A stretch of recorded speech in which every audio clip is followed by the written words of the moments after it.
नमस्कार दोस्तों, आप सभी का स्वागत है हमारे इस यूट्यूब चैनल में। तो बेसिकली हम जो introduction to large language model का जो एनपीटीईएल का कोर्स है, तो ये जा रहे। Let me open the my tab. या आई होप मेरा ऑडियो है वो बिट लो है, but I will try to increase as much as I can. तो सबसे पहले तो ये कुछ टेक्निकल प्रॉब्लम है ओबीएस में, तो इसकी वजह से मेरा जो वॉइस है वो बहुत लो आ रहा है।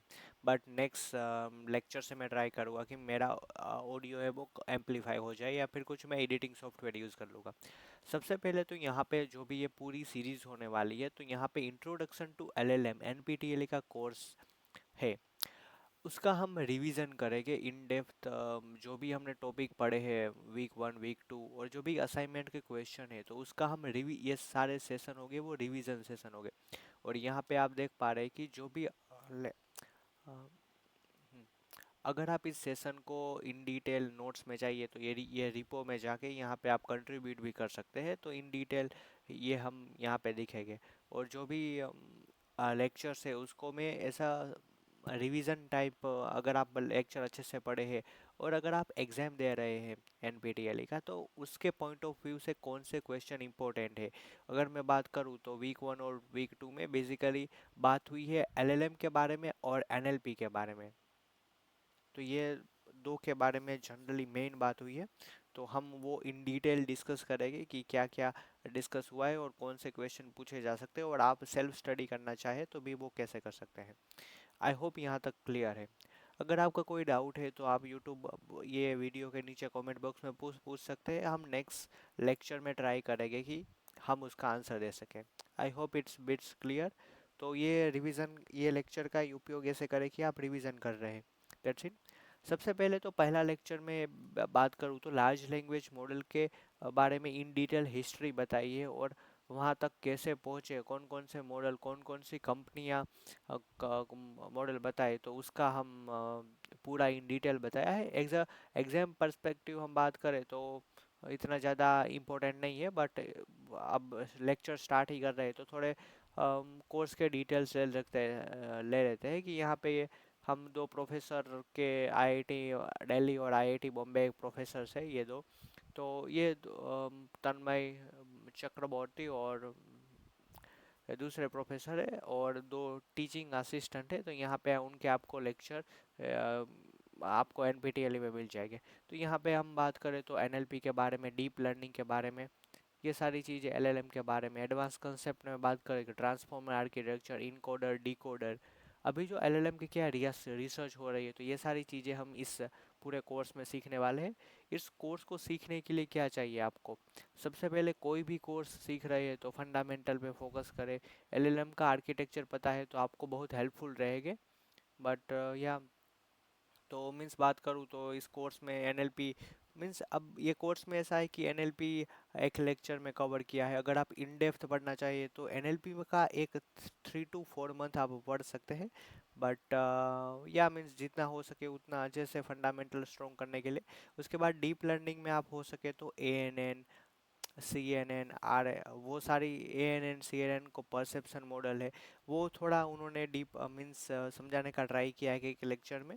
उसके बाद हम चलते हैं ट्रांसफॉर्मर आर्किटेक्चर में, encoder, decoder, transformer architecture.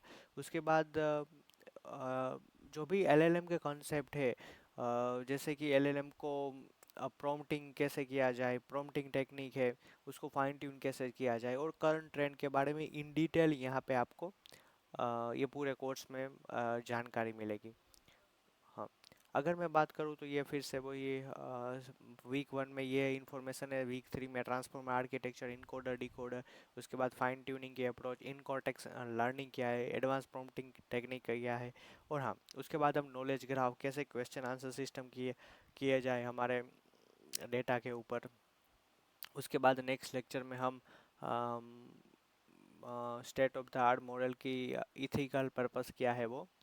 Okay, ये सारी चीज़ें हम ये पूरे कोर्स में सीखेंगे। यहाँ पे ये कोर्स होगा वो पूरा थेरेटिकल कोर्स है। अगर आपको पाइथन आता है तो आप एक दो लैब है पाइटॉर्च की और ट्रांसफॉर्मर आर्किटेक्चर की, वो अच्छे से कर सकते हैं। और डीएसए आपको आता है, मशीन लर्निंग थोड़ा आता है, तो आपको बहुत ही हेल्पफुल रहेगा। ओके, तो यहाँ पे पहले लेक्चर में तो इतना इन डेप्थ नहीं है, अगर आप ये पढ़ना चाहें तो पढ़ सकते हैं। ओके, अब यहाँ पे मैं लेट मी ओके, यहाँ से तो सारी यहाँ पे ये लिंक है, यहाँ से आपको पूरे कोर्स की लिंक और बाकी सारी डिटेल्स मिल जाएगी। ओके, स्टडी मटेरियल और ओके, चलिए विदाउट वेस्टिंग टाइम हम अपने इस लेक्चर को स्टार्ट करते हैं। हाँ, ओके। सबसे पहले तो यहाँ पे आए कि large language model, right. I think यहाँ पे एक और टेक्स्ट जनरेटिव लैंग्वेज मॉडल। यहाँ पे हम बात करें तो लैंग्वेज मॉडल, तो what is a language model. Language यानी कि ability to understand the human, हम जो ह्यूमन लैंग्वेज में बात कर रहे हैं तो उसको समझ सकना ही एक लैंग्वेज मॉडल की बात है। अगर मैं बात करूँ तो यहाँ पे क्वेश्चन में कैसे पूछे जा सकते हैं, तो joint LLM is nothing but next token prediction, तो ऐसे एमसीक्यू में आ सकते हैं कि टोकन फ्रॉम वोकेबुलरी वी और probability for entire sentence. Okay, ये थोड़ा बहुत मैथमेटिकल कंसेप्ट है। या मीन्स ये सारी चीज़ें आप लेक्चर में देखेंगे कि यहाँ पे मैं कोई सेंटेंस पूछता हूँ और नेक्स्ट वर्ड प्रिडिक्शन है, वही मेरा लैंग्वेज मॉडल है। दैट्स इट, इसकी प्रोबेबिलिटी हाई है तो उस वो वर्ड्स आने का प्रोबेबिलिटी ज़्यादा है। अब टेक्निकल इम्पल्सिव में ये सारे हैं ऑटो रिग्रेसिव मॉडल का कह सकते हैं। उनका आर्किटेक्चर सबका न्यूरल नेटवर्क बेस में है। और या यही है लार्ज लैंग्वेज मॉडल। अब लार्ज लैंग्वेज वो मॉडल कहे तो इनके नंबर ऑफ पैरामीटर है वो बहुत ज़्यादा हुए, तो उसको लार्ज लैंग्वेज मॉडल कहा है। अप्रोक्सीमेटली ये है कि 7 बिलियन पैरामीटर से ज़्यादा है उसको लार्ज का, बट ऐसा कोई लेक्चर में भी बताया है कि ऐसा कोई नहीं है। बट यहाँ पे देखिए पैरामीटर की साइज बहुत हाई है। ये सारे अगर ट्रांसफॉर्मर मॉडल की बात करें तो T5 से लेके GPT-2 GPT-3, यहाँ पे ओपन आई, उसके बाद माइक्रोसॉफ्ट गूगल, जो भी पैरामीटर बिलियंस में इसके पैरामीटर है। और मॉडल साइज यहाँ पे देख पा रहे हैं कि 5,000 गुना 4 साल में इंक्रीज हुआ है। तो पर हाँ, ओके, और दूसरे भी मॉडल है रिसेंट में, तो ये सारे एपीआई बोस मॉडल उसके हमें पे नंबर ऑफ पैरामीटर हम रिसोर्स से फाइंड कर सके तो इतना हो सकता है। ओके, अब आते हैं हम हायरार्की। ओके, अब हम बात है कि सबसे पहले इंक्लूड किया टेक्नोलॉजी को कहाँ किया जाए। सबसे पहले तो जो भी हमारा जो भी पार्ट है एआई के अंडर से आता है, एआई के अंदर सब पार्ट करे तो यहाँ पे मैं मशीन लर्निंग कंसिडर कर दूंगा, ये मशीन लर्निंग का पार्ट है। अगर ये वाला मैं छोटा सा पार्ट करूँ तो ये है डीप लर्निंग का पार्ट। अगर डीप लर्निंग में भी ये छोटा सा पार्ट करूँ तो मैं कहूँगा कि ये पार्ट है वो एनएलपी का पार्ट है। अगर इन दोनों का मैं कंबाइन करूँ तो मैं कह सकता हूँ कि ये जनरेटिव एआई का टास्क है। यहाँ पे ये तो सारी मीन्स ये हायरार्किकल स्ट्रक्चर है, artificial intelligence, machine learning, LLM, generative AI. तो हाँ, तो दैट्स इट। अब अगर आप पढ़ना चाहें तो पढ़ सकते हैं कि ये एआई क्या है, मशीन लर्निंग क्या है, deep learning neural network based architecture है, जनरेटिव एआई है वो टेक्स्ट, इमेजेस और other form of media generate करके यूज़ करते हैं हम। उसके 4 फॉर्म है, textual form, visual form, audio form और मल्टी मॉडल। तो ये सारे एलएलएम की बात हुई। अब हम उसके बाद एक लेक्चर में कैसे एलएलएम इवॉल्व हुआ तो उसकी सारी डिटेल्स बताई गई, तो एग्जाम पर्सपेक्टिव इतना ठीक ठाक। हाँ, ये एरा पढ़ सकते हैं कि सबसे पहले तो रूल बेस का एरा था कि आप चैटबॉट बनाए, रूल बेस एरा। उसके बाद न्यूरल नेटवर्क बेस, उसके बाद उसके बाद हम कह सकते हैं एमएल रिलेटेड मॉडल आए, उसके बाद न्यूरल नेटवर्क आर्किटेक्चर आए, और अभी जो चैट जीपीटी का एरा है वो ट्रांसफॉर्मर एरा कह सकते हैं। तो या ये सारी चीज़ें मीन्स एग्ज़ाम में तो इतना नहीं पूछा जाएगा, बट या मीन्स कौन से, ये देखिए T5 है तो वो कौन सा आर्किटेक्चर है, text to text transformer model है। रोबोटा मॉडल फेसबुक ने बर्ट को प्री ट्रेन किया, तो ये सारी थोड़ी बहुत टेक्निकल बातें आ सकती है एग्ज़ाम में। ओके, बाकी तो अब नए वेरिएंट की बात करें तो ये सारे जो नए मॉडल है ये साल में इन्होंने आई है। और वाई भी ओके, ये इस लेक्चर में तो एलएलएम के बारे में ही डिस्कशन है और लैंग्वेज मॉडल क्या है उसी में भी एक दो क्वेश्चन बन सकते हैं। बट नेक्स्ट लेक्चर में अच्छे खासे एनएलपी से क्वेश्चन बनते हैं। Why we study large language model, हम क्यों लार्ज लैंग्वेज मॉडल इतने सारे हैं तो पढ़े। तो इसके बारे में डिटेल एक्सप्लेनेशन है, और किस ये means sentiment analysis, question answer system, summarization, translation, तो ये सारे टास्क में हम इसको हम यूज़ करते हैं। ओके, अगर आप मीन्स ये कोर्स में हगिंग फेस, केगल और गूगल कोलेब्स के आप अवेयर है तो ये कोर्स आपके लिए बहुत ही हेल्पफुल रहेगा। ओके, ये हो गया तो पहला लेक्चर। अब बात करें तो जो भी क्वेश्चन ज़्यादातर बन सकते हैं इस लेक्चर में, तो वो है दूसरे लेक्चर, ये एनएलपी के बारे में। ये नेचुरल लैंग्वेज प्रोसेसिंग। हाँ, तो ये इसमें एक क्वेश्चन बन सकते हैं। तो की डेफिनेशन क्या है नेचुरल लैंग्वेज प्रोसेस की, कि any language that can evolve human through use and repetition of without any conscious planning or premeditation। तो ये नेचुरल लैंग्वेज हुई। नेचुरल लैंग्वेज अंडरस्टैंडिंग यानी कि उसको अंडरस्टैंड करके ह्यूमन को मिमिक करना, तो वही नेचुरल लैंग्वेज अंडरस्टैंडिंग और प्रोसेसिंग है। तो या means this is a very simple thing कि नेचुरल लैंग्वेज हम ह्यूमन यूज़ कर सकते हैं स्पीच, और किस फॉर्म में, स्पीच और टेक्स्ट फॉर्म में, वो एनएलपी टेक्निक के थ्रू मैंने एनालाइज करते हैं। तो या मीन्स ये हमने एक नॉलेज ग्राफ बनाया हुआ, वो कह सकते हैं कि वाई एनएलपी मैटर। तो सबसे पहले तो हम नेचुरल लैंग्वेज में, अब मैं सिंपल एक प्रॉम्प्ट दे के एलएलएम से आंसर जनरेट कर सकता हूँ। तो वो क्या हुआ, एक कम्युनिकेशन चैनल हुआ, तो उसके जरिए मैं अपना बैरियर, वो ब्रिज गैप कर सकता हूँ। इन्हें बहुत सारे chat bot, voice boat, sentiment analysis task को परफॉर्म कर सकता हूँ। हाँ, अब अगर एनएलपी में बात करें तो एक ट्यूनिंग टेस्ट थी। तो एक रूम में एक ह्यूमन है, एक पर्सन सी है, और एक रूम में है कंप्यूटर ए और ह्यूमन बी। तो ये मीन्स बात कर रहे हैं, तो अगर ये कंप्यूटर सी पहचान लेगा तो ये जीत गया, अगर पहचान नहीं लेगा तो ये रूम टू जीत गया।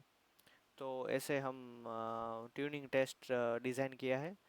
इतना एग्जाम में तो नहीं पूछा सकता जा सकता, बट अब ट्यूनिंग के बारे में थोड़ा पूछ जाए तो अब यहाँ पे ये मीन्स एनएलपी के जो रूल बेस्ड स्ट्रक्चर थे। ओके,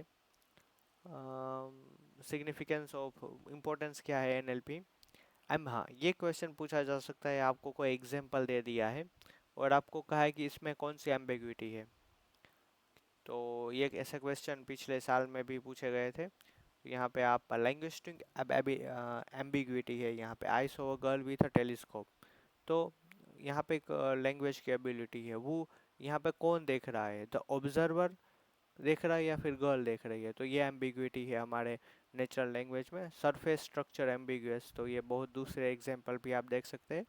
इनमें से कोई एक एग्जाम में भी आ सकता है। पंक्च और यहाँ पे पंक्चुएशन मार्क के भी जो एम्बिगुअसिटी है, तो इन दोनों, लेट्स ईट ग्रांडमा और लेट्स ईट ग्रांडमा, लेट्स ईट ग्रांडमा, तो इन दोनों का मीनिंग में बहुत चेंज हो जाता है। ओके, मीन्स अगर मैं एक एग्जांपल दूँ तो ये 8 टाइम बफेलो है, तो ये वैलिड स्टेटमेंट है, क्योंकि एनएलपी की बात करें तो अ, ये बफेलो है वो अलग नाउन के लिए यूज़ किया है, ये बफेलो वर्ड प्रॉपर नाउन, और ये बफेलो वर्ब के लिए यूज़ किया है। तो इसके बारे में थोड़ी डिटेल्स, ग्रामर की एक्सप्लेनेशन, लिंग्विस्टिक सिग्निफिकेंस।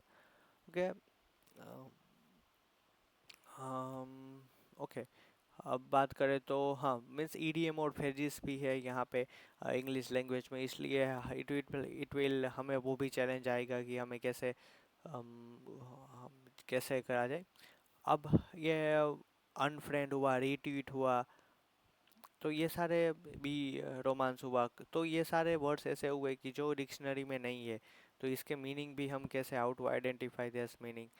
और यहाँ पे हमें थोड़ा वर्ड का नॉलेज भी होना चाहिए, तो ये सारे और ट्रिकी वर्ड्स है कि तो उसको हम कैसे टैकल करें। तो ऐसे एग्जांपल भी यहाँ पे आपको मिल जाएंगे।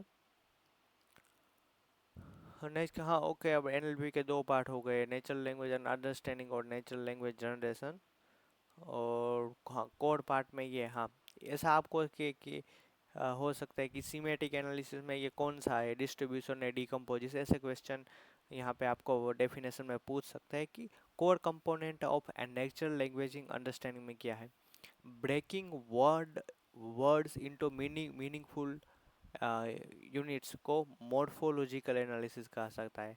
Extracting meaning from words and sentence, उसको सीमेटिक मीनिंग कहा है।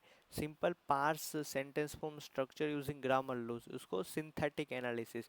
तो ये एमसीक्यू में हमें आ सकता है। Understanding the context dependent meaning, तो उसको प्रैग्मेटिक्स कहा गया। एक ऐसा आपको वर्ड दे दिया और आपको एनालिटिक्स करने देगा। इंटरप्रिटेटिंग कनेक्ट बिटवीन सेंटेंस, तो उसको डिस्कोर्स एनालिसिस कह दिया। तो ये सारी एम्बिग्विटी हमारे इस वर्ड में है। अब नेचुरल लैंग्वेज जनरेशन होगी, उसकी पाइपलाइन कैसे होगी, तो यहाँ पे वो डिफाइन किया है। टेक्स्ट एनईआर हो गया, नेम एंटिटी एको रिकॉग्निशन रिलेशनशिप एक्सट्रैक्शन हो गया।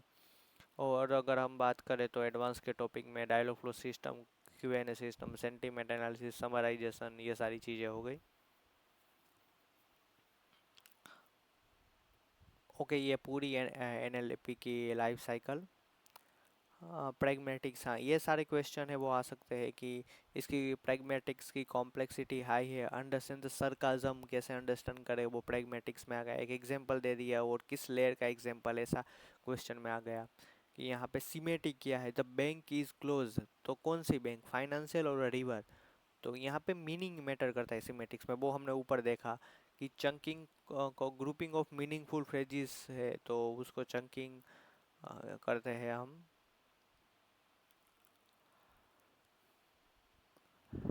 अब एनएलपी की ट्रिनिटी की बात करें तो ये वर्ड्स की,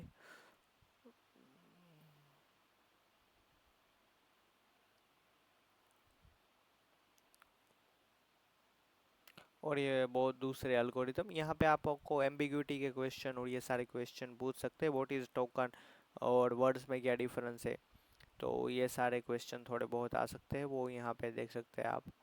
और तो नेक्स्ट, टोकनाइजेशन मैटर क्यों करती है, मॉर्फोलॉजिकल इन डिटेल देखना चाहे कि मोफिन क्या है, रूट वर्ड्स क्या है, अफर्मेशन क्या है। तो इसका रूट वर्ड डॉग्स का डॉग है। तो ये सारे डिटेल्स लिंग्विस्टिक अंडरस्टैंडिंग में आपको थोड़ी बहुत है तो बहुत हेल्पफुल रहेगा।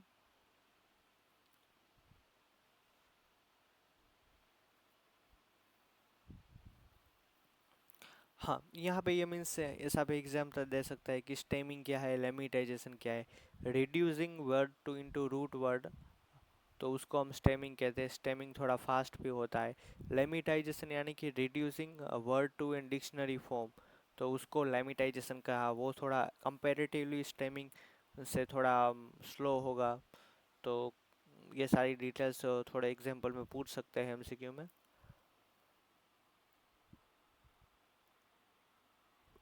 पार्ट ऑफ स्पीच टैगिंग में क्या है कि इंग्लिश के जो रूल है, 8 पार्ट ऑफ स्पीच है, उसको टैग कैसे किया जाए।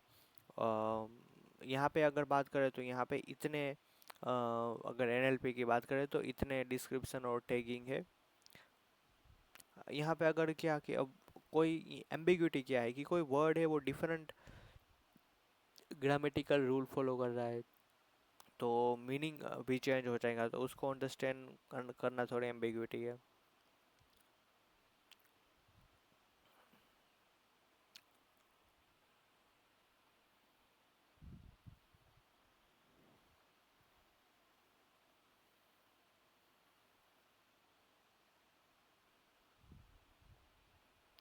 सीमेटिक क्या है, सीमेटिक के 3 टाइप है। इससे एक क्वेश्चन आएगा ही आएगा, आई होप आप वीडियो देख रहे हैं तो लिख लीजिए।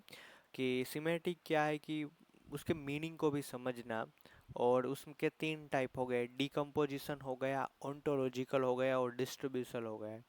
तो अभी जो हम एलएलएम में यूज़ कर रहे हैं तो डेंस वेक्टर रिप्रेजेंटेशन से वर्ड एम्बेडिंग यूज़ कर रहे हैं।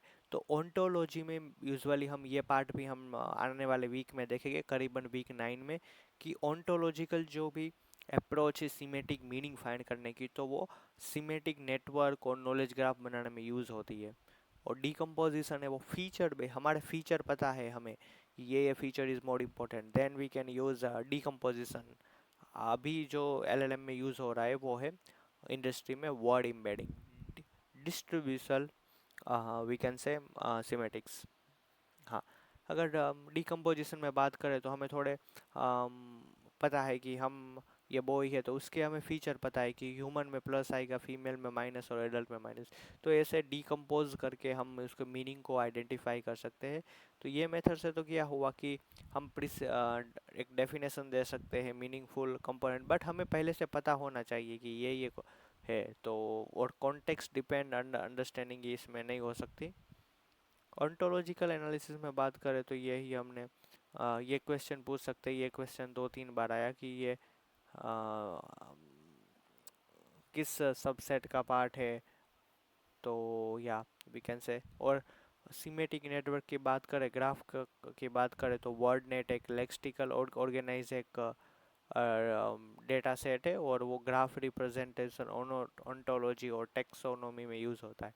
अगर वर्ड एम्बेडिंग की बात करें तो वर्ड टू वेक है और ग्लो है, तो ये दोनों वर्ड एम्बेडिंग हो गए, अभी इंडस्ट्री में यही होता है। तो या और इसके एप्लीकेशन क्या है कि आप इंफॉर्मेशन एक्सट्रैक्शन में, डिकम्पोजिशन, क्वेश्चन आंसर में ये करते हैं, सिमेटिक सर्च, रीजनिंग, ग्राफ में ओंटोलॉजिकल यूज़ करते हैं। अगर बात करें तो यार बाकी सब तो भी यार इतना टफ नहीं है कि हम ज़्यादा ना करें, बट नेक्स्ट लेक्चर से हम टॉपिक मॉडलिंग क्या है कि पर्टिकुलर टॉपिक के बारे में जानना, हम डॉक्यूमेंट लेवल एनालिसिस करके रिकमेंडेड करना प्रोडक्ट को। दीज आर प्रैग्मेटिक्स क्या है, अब बियॉन्ड द लिटरल मीनिंग, एक सरकाजम में प्रोवाइड करना, negotiation meaning between speaker and ये। तो ये हो गया।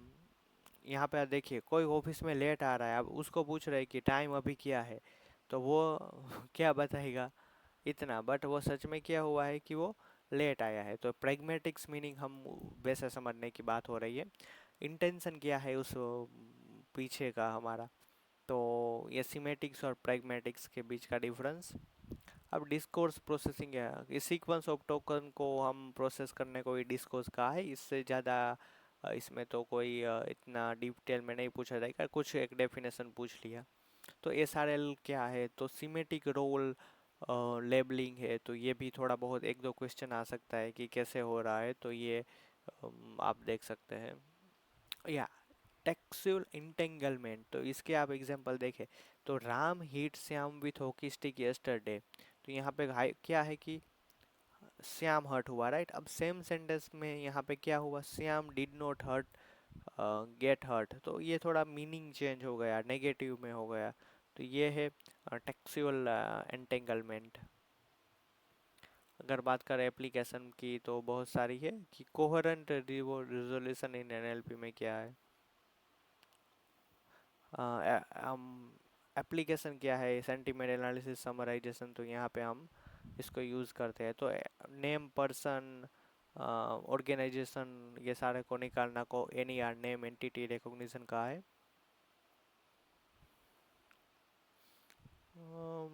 Okay, I think I hope we are cover very good much amount. तो बस आप इस मशीन ट्रांसलेशन कैसे यूज़ होता है, ऐसे क्वेश्चन उसके बाकी तो आप ये पूरी पीडीएफ पढ़ सकते हैं। आई होप इससे थोड़ा आपको हेल्पफुल रहा होगा। इन डिटेल आप पढ़ लीजिए। अगर कोई टॉपिक रह जाता है पहले वीक में, जनरली पहले 2 वीक में आप एनएलपी का पार्ट अच्छे से करना चाहे तो कर सकते हैं, और उसके नेक्स्ट में हम उसके जो क्वेश्चन है असाइनमेंट वर्क है वो इन डिटेल सोल्व करेंगे। तो या I think we are good to go, good to close the call. If you have any doubt regarding to this course feel free to ask, और सारे resources हमारे GitHub में मिल जाएंगे और ये पीडीएफ में मिल जाएंगे। Thank you so much, have a great day ahead.